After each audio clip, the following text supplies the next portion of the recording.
لبيك اللهم لبيك لبيك لا شريك لك لبيك। বছর ঘুরে পবিত্র ভূমি সৌদি আরবের মক্কায় আবার এসেছে হজের মৌসুম। বিশ্বের অন্যান্য প্রান্তের মতো বাংলাদেশ থেকেও হজে যোগ দিবেন এদেশের ধর্মপ্রাণ মুসলমানরা, আর তাই হাজিদের পদচারণায় মুখর আশকোনা হজ ক্যাম্প।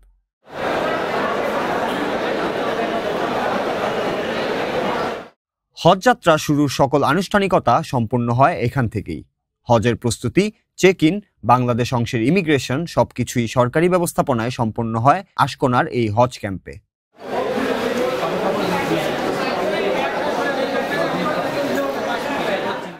এবার সরকারি ও বেসরকারি ব্যবস্থাপনায় ৮৭,১০০ জন হজ করার কথা রয়েছে। এর মধ্যে সরকারি ব্যবস্থাপনায় ৫,২০০ জন এবং বেসরকারি ব্যবস্থাপনায় ৮১,৯০০ জন পবিত্র হজ পালন করতে মক্কায় যাচ্ছেন। আসলে গত ৩ দিনে আমাদের টোটাল ৩৩টি ফ্লাইট বাংলাদেশ ত্যাগ করেছে।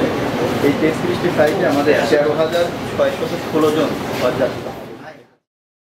সৌদি সরকারের কিছু জটিলতার কারণে বাংলাদেশের ১৪,০০০-এর বেশি হজযাত্রী এখনো ভিসা কার্যক্রম শেষ হয়নি। এসব হজযাত্রী এক ধরনের অনিশ্চয়তার মধ্যে রয়েছেন। আমি সরকারি ব্যবস্থাপনায় সরকারের কাছে বায়োমেট্রিক করছি এবং টাকা জমা দিছি, পাসপোর্ট দিছি, সমস্ত কিছু আমি ওকে করে দিয়ে দিছি, কিন্তু আমার এখন পর্যন্ত পাসপোর্ট আসে নাই এবং ভিসা আসে নাই। আমার ওয়াইফের কাগজপাতি ওকে হয়েছে, কিন্তু আমারটা হয় নাই। ওয়াইফ আমার গেছে গা, আমি এই যাই 5 দিন ধরে এনপারেশনে ঘুরতেছি, তারপরে দাঁড়ে আমি পাসপোর্ট ভিসা কিছুই পাইতেছি না। টাকা পয়সা সমস্ত কিছু জমা দেওয়ার পরে আমারে বললো যে আপনার পাসপোর্টের মেয়াদ 1 দিন কম আছে, এটা হবে না। পরে আমি পরের দিনই পাসপোর্ট করলাম ইমার্জেন্সিতে, 10,500 টাকা জমা দিয়ে 24 ঘন্টার জন্য। আমারে নতুন পাসপোর্টের বায়োমেট্রিক দিতে হবে নতুন কইরা, কিন্তু তা আমার নেয় নাই। কে এই অধ্যক্ষ অফিসার দিয়ে অফিস চালাইয়া আমার বায়োমেট্রিক নেয় নাই, যার ফলে আমার ভিসা হয় নাই এবং পাসপোর্ট হয় নাই, কিছু হয় নাই। তবে সংশ্লিষ্টরা বলছেন এসব জটিলতায় বাংলাদেশ সরকারের করণীয় কিছু না হলেও কূটনৈতিকভাবে সৌদি সরকারের সাথে যোগাযোগ করে দ্রুত জটিলতা নিরসনের চেষ্টা করা হচ্ছে। সৌদি সরকারের নুসুকের মাধ্যমে নতুন যে তারা সিস্টেমটা করছে হজের, এই সিস্টেমের জটিলতার কারণে এই সমস্যাটা দেখা দিছে। এখনও আমাদের বেশ অনেকগুলো রয়ে গেছে, কিন্তু ফ্লাইট পরে আছে, আল্লাহ চাইতো এগুলো সমাধান হবে। আমরা আশা করি সৌদি সরকারের কাছে আমাদের অনুরোধ, এই ভিসার যে জটিলতা আছে এটা দ্রুত ওনারা যাতে সমাধান করে দেয় ইনশাআল্লাহ। বিশেষ করে আমাদের আজকে যতগুলো ফ্লাইট আছে সব সৌদি এয়ারলাইন্স, ঠিক আছে। তো আশা করতেছি ওনারা যথেষ্ট ভালো করছে এবং আগামীতে আরও ভালো দরকার আছে, কেন বেশ কিছু জায়গায় জটিলতা আছে, সেই জিনিসগুলো খেয়াল করার দরকার।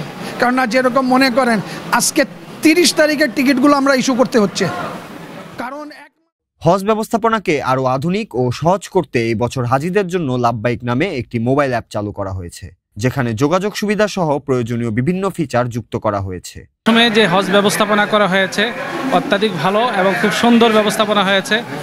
আমরা বর্তমান সরকারকে আন্তরিক মোবারকবাদ জানাই এবং আমাদের হজ ম্যানেজমেন্ট যারা আছে তাদেরকে আন্তরিক মোবারকবাদ জানাই।